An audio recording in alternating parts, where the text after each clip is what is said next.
Fala, meus lindos, primeiro ano, Colégio Liceu Piripiri, professor Edson aqui. Galera, tô morrendo de saudade de vocês, espero que vocês estejam aí aproveitando esse período de reclusão para tá dando uma revisada no conteúdo de geografia. Não tenho dúvida nenhuma de que todo dia vocês estão aí abraçados com o Bernoulli aí, né? Lembrando das aulas de geografia, tá bom?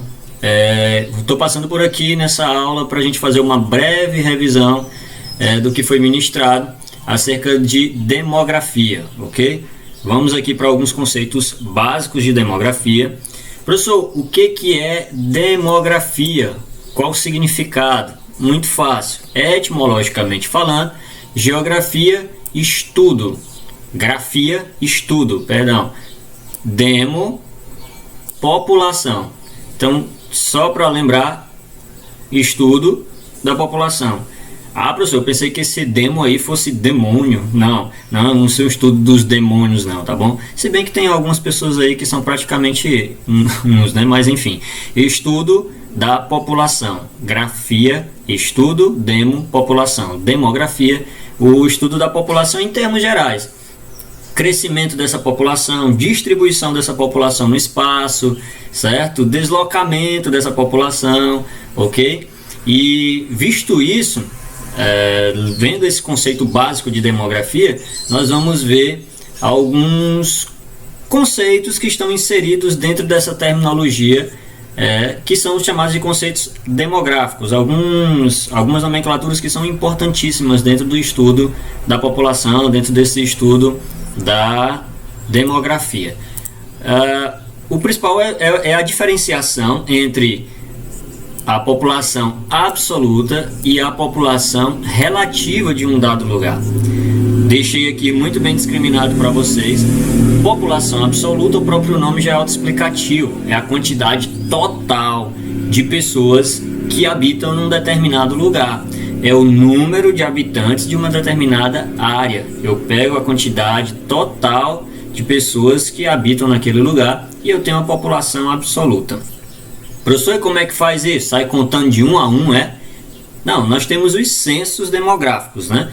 Esses censos, eles são realizados mediante a dados estatísticos e a probabilidades.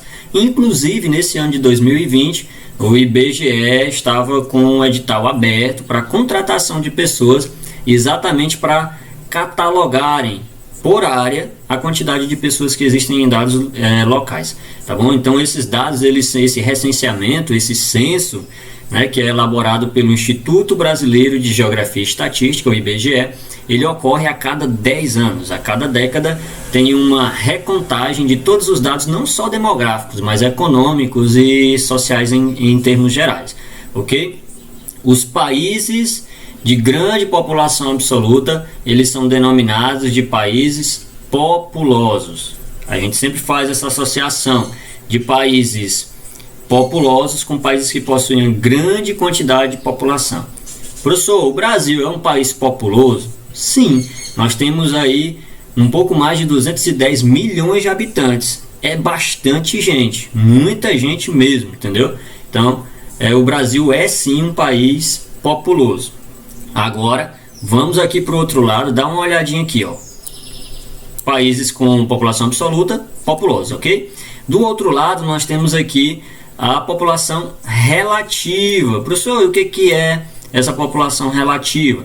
Galera, é a distribuição dessa população na área territorial. Eu pego a quantidade do número de habitantes, a quantidade de habitantes que eu tenho em um dado lugar, e eu vejo a distribuição dessa população na área em que ela habita. É o número de habitantes dividido pela área territorial. Quando isso acontece, eu pego a quantidade total de pessoas de um dado lugar e divido pela área a área territorial desse lugar, eu vou ter aí a população relativa. Professor, é a mesma coisa que densidade demográfica? É sim, tá aqui, ó. Mesma coisa. População relativa e densidade demográfica, tá bom? São a mesma coisa. Eu pego a quantidade de pessoas que tem num dado lugar e divido pela área territorial desse local, tá bom? Países com com grande densidade demográfica, e esses aqui, ó, o termo, você tem que associar a população absoluta, eu associo a países que são populosos. A população relativa, eu associo a povoado. Como assim, professor? Professor, o senhor me falou que o Brasil é um país populoso. Beleza, tem muita gente, quantidade absoluta imensa de pessoas. Ok. E o Brasil é um país povoado? Não. O Brasil não é um país povoado. O Brasil é um país populoso, mas pouco povoado. Por quê, professor? Porque nós temos uma imensa área territorial e a população está concentrada em dadas áreas desse território. Região Sudeste, região Nordeste, e a gente tem outras áreas que possuem um vazio demográfico muito grande, que necessitam da habitação de pessoas, tá bom? Professor, pois me dá um exemplo de um país que é povoado e também é populoso. O Japão. O Japão possui uma área territorial pequena e uma quantidade de população imensa. Então falta território para esse pessoal, literalmente, entendeu? É um país muito povoado, né, e um país populoso, porque a população ela está ali distribuída e existe em grande quantidade. Beleza? Entenderam isso aí? Bom, dentro ainda desses conceitos demográficos que nós temos, a gente pode citar o conceito de superpovoamento. Professor, o que é isso aí? O senhor acabou de me falar que um país povoado é um país que a população existe em grande quantidade e é distribuída no território. E esse superpovoamento é quando há um descompasso, como o autor falou aí na imagem de vocês. Está aqui, ó. Há um descompasso das condições socioeconômicas da população em relação à área ocupada. O que é isso? Bom, já ouviram falar, obviamente, nas áreas periféricas. Eu tenho as áreas centrais e as áreas periféricas. Geralmente essas áreas, quando elas são superpovoadas, tem uma quantidade imensa de pessoas, é uma dificuldade tremenda para o governo distribuir recursos para essa população. Emprego, moradia, habitação, óbvio, né? Moradia, habitação, saneamento básico nessas habitações, entendeu? E quando isso ocorre, quando há um superpovoamento de uma área, quando essa área ela é intensamente ocupada, né, e geram problemas econômicos, há um descompasso nas condições socioeconômicas, essa área ela pode ser considerada como um superpovoamento. Bom, o outro conceito que nós falamos, que eu já até adiantei para vocês agora há pouco, é do recenseamento ou simplesmente censo, que é realizado pelo IBGE a cada 10 anos. É um levantamento, uma coleta, né, periódica. Esse período aqui já falei para vocês, uma década, e esses dados estatísticos de habitantes de um determinado lugar. Vou levantar dados, vou coletar informações acerca de um determinado local. Geralmente esses censos ocorrem a níveis municipais, estadual, né, regional, até chegar a catalogar os censos a nível federal, a nível de Brasil, tá bom? Dois conceitos importantíssimos dentro da demografia: taxa de natalidade, taxa de mortalidade. Professor, aprendi que taxa de natalidade é a quantidade de pessoas de um determinado lugar. Não, calma lá. Taxa de natalidade é a quantidade de pessoas que nasceram em um determinado lugar. Tá quase certo. Mas quer saber qual é o correto? É a quantidade de pessoas nascidas vivas, né, e que possuem uma certidão de nascimento. Mortalidade é só a quantidade de pessoas que morrem, é a quantidade de óbitos que ocorrem em um determinado lugar. Professor, e como é que é calculado esse negócio? Ao longo de um ano. A quantidade de pessoas nascidas vivas e a quantidade de pessoas que morrem em um determinado lugar. Quando isso ocorre, né, eu vou ter os dados aí de crescimento vegetativo. Professor, e me explica. Crescimento vegetativo, continha simples, é igual a taxa de natalidade, ou seja, quantidade de pessoas que nasceram vivas em um ano em um determinado lugar, menos a taxa de mortalidade, quantidade de óbitos. Professor, por que o senhor falou aí em óbitos e não simplesmente morte? Porque tem muitas pessoas que morrem como indigentes, pessoas que morrem não se tem conhecimento. Vê aí nos períodos aí das das ditaduras, que pessoas desapareceram, nunca tiveram suas mortes decretadas de fato, né? Então, o correto é que tenhamos a quantidade de óbitos e a quantidade de nascimentos, número de nascimentos, tá bom? Hoje esse acompanhamento ele já é bem melhor do que em anos anteriores, porque as mulheres, as famílias têm um acesso maior à saúde, né, aos serviços de pré-natal, enfim, tá bom? Uma coisa que eu trouxe aqui para vocês, eu estava falando do crescimento vegetativo, tá bom? O que é o crescimento vegetativo? É eu pegar a natalidade e diminuir pela mortalidade. Uma coisa, densidade demográfica é diferente, tá bom? De distribuição da população. Densidade demográfica é eu pegar a população e dividir pela área. O resultado, eu tenho uma densidade demográfica. São Paulo, por exemplo, o último dado que eu vi, São Paulo tinha 11,2 pessoas por quilômetro quadrado. Bom, por metro quadrado. 11,2 pessoas por metro quadrado. Isso é densidade demográfica. Agora, quando eu falo em distribuição da população, é onde, em que local, em que região, se é mais ao norte, mais ao sul, ao leste ou ao oeste, que essa população está distribuída, ok? Então, não confundir densidade demográfica com distribuição demográfica. São coisas distintas. Professor, e taxa de fecundidade? Bem, fecundidade é diferente da taxa de natalidade. Não tem nada a ver, ok? Taxa de fecundidade é a quantidade de mulheres, tá bom? Que eu tenho em um determinado local, que estão no período que adentram ao período fértil. Então, os dados me dizem que é entre 15 e 60 anos de idade. Mas sabemos que existem meninas aí que esse período ele está adiantando cada vez mais. Tem meninas de 12 anos que já estão no período fértil. Relatei isso para vocês em sala de aula. Então, a taxa de fecundidade é a quantidade de mulheres que estão no período fértil de um determinado lugar, que podem ter filhos, ok? Então, mediante essa taxa de fecundidade, eu vou saber a probabilidade, o quão aquela população pode crescer ou não, mediante a quantidade de mulheres que podem ter filhos, ok? Então, próximo aí nós temos alguns fatores que determinam a distribuição da população. Veja que eu estava falando para vocês aqui, ó, em densidade demográfica e distribuição demográfica. Essa distribuição demográfica, ela se dá, óbvio, no espaço, né, em um determinado local. E nós temos alguns fatores. Relatei dois aqui para vocês: fatores naturais e fatores humanos. Os fatores naturais, é claro que o relevo vai determinar um local para essas pessoas habitarem. As regiões mais planas, óbvio que obrigatoriamente vai ter uma quantidade de pessoas maior habitando naquele local. As regiões mais íngremes, reduz-se a quantidade de pessoas devido às condições de dificuldade, né, daquele local de se construírem moradias. Ah, professor, quer dizer que em local íngreme eu não tenho habitação? Calma lá, não disse isso.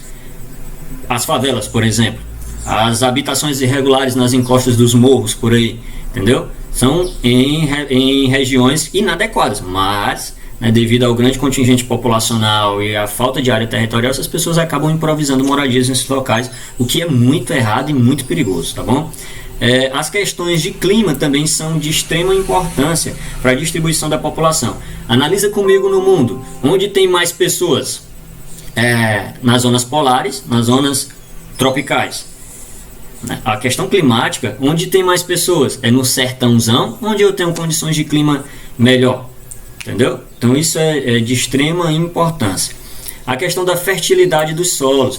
As pessoas não vão morar no deserto, onde elas não têm condição de habitar, de plantar, de colher, de sobreviver. Não tem recurso hídrico, que é o próximo que está aqui, ó. Então esses fatores são de extrema importância: relevo, clima, fertilidade do solo e recursos hídricos. As cidades, gente, as grandes aglomerações populacionais, elas se dão primeiramente analisando esses fatores naturais. As cidades, observem que elas sempre estão próximas a cursos de água, elas têm condições de clima favorável, ela tem solos que são férteis, entendeu? E o relevo adequado para as habitações. Então se liga nisso aí, tá bom? E os fatores humanos, a questão das características agrárias. Tem muita gente que está migrando para o sul do estado do Piauí para trabalhar nas grandes fazendas lá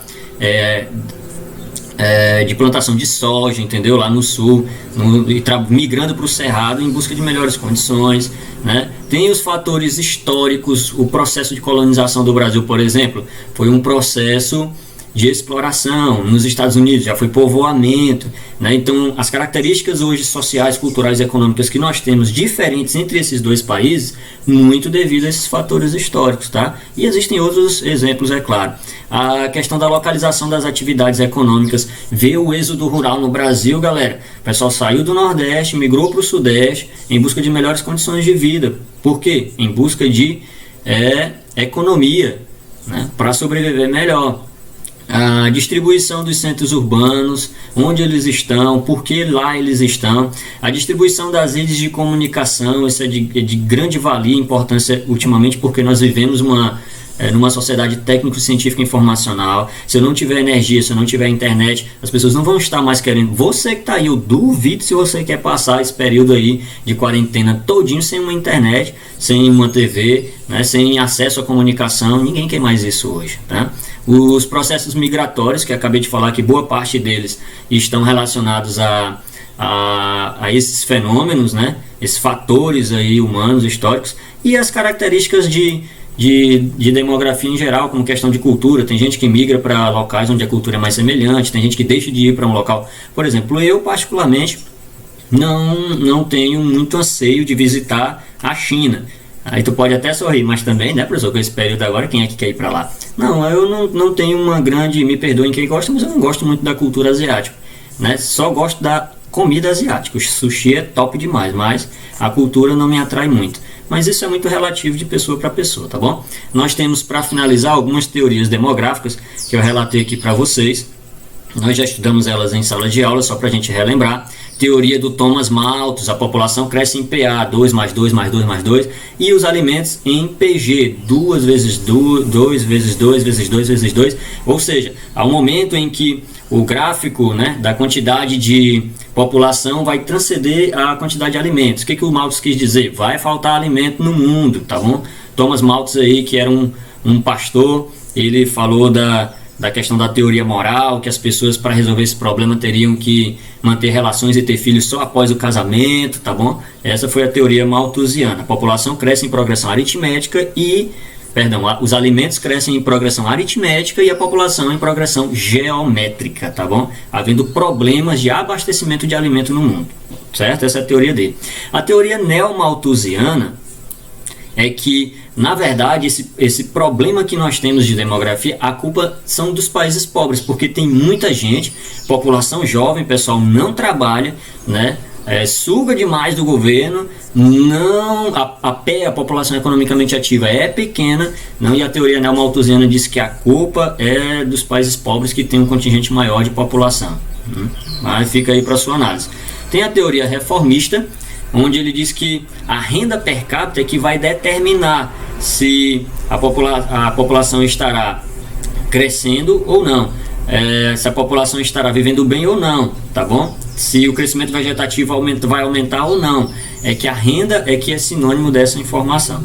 E a teoria ecomalthusiana, que está muito na mídia, ela vai defender a tese do utilizar o meio ambiente de maneira racional, utilizar os recursos do meio ambiente de maneira racional. Isso é desenvolvimento sustentável.